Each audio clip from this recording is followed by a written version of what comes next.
Okay, we're continuing with lines 113 to 117 of Book 1.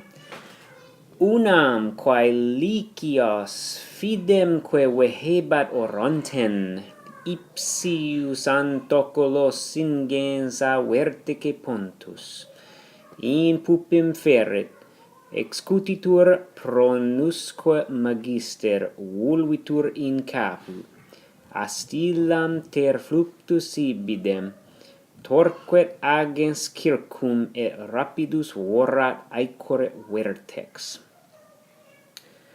So you want to look first for the subject here, which is ingens pontus. I'm going with this subject, describing it. Oh, and by the way, this is the huge sea. And it's the sea huge. How huge was it? Vertice, from its height. So that's describing it, ablative, and vertice, from its height. Huge from its height. The verb of this sentence is ferret. So the sea, huge from its height, struck at the prow, or onto the prow of a boat, one, and that's one ship, unam navem. Gotta put navem in there. And then there's a clause here that describes the navem. Okay, we'll do that next. So let's do that part one more time.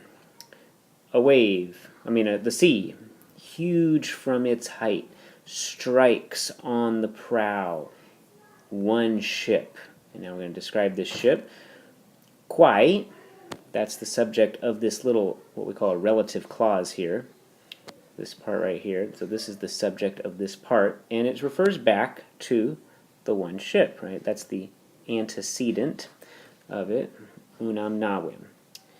This one ship which vehebat was carrying the Lycians, accusative, and fidum orontem, those go together, and faithful orontes. This is accusative, both of these are accusative. Licios is accusative plural, and orontem is accusative singular. It doesn't end in an M because it's a Greek accusative, so it looks a little different. And we have one other little section here, little clause, ipsius antocolos.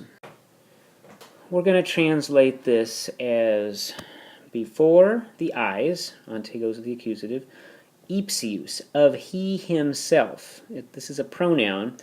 It's the pronoun ipse in the masculine, ipsa in the feminine, ipsum.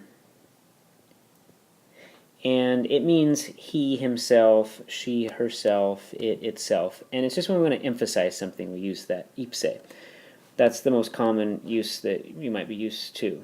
But it also, in this sense, means he himself is the one who is the leader, the magister of this whole operation. So it refers to Aeneas. So that's just something to keep in mind. That does refer to, that does refer to Aeneas.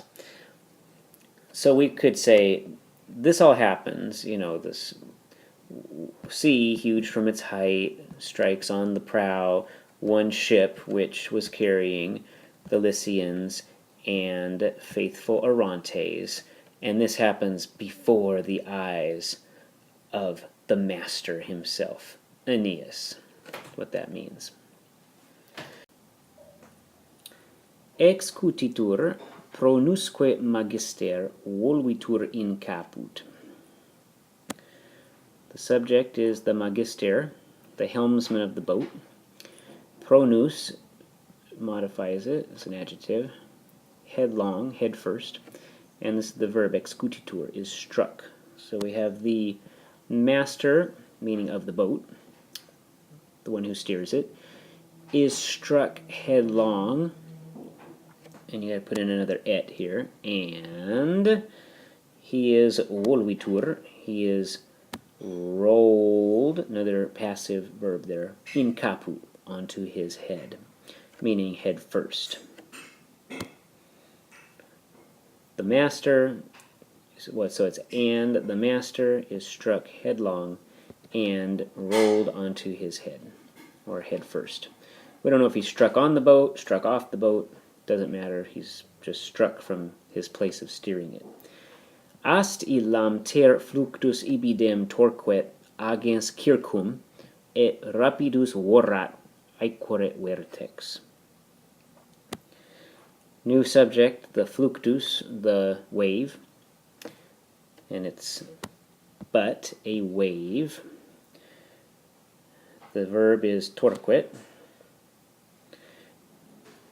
spins, but we also have agens, which is a participle, a present active participle, and that is modifying fluctus. So remember, a participle is like a verb and an adjective combined.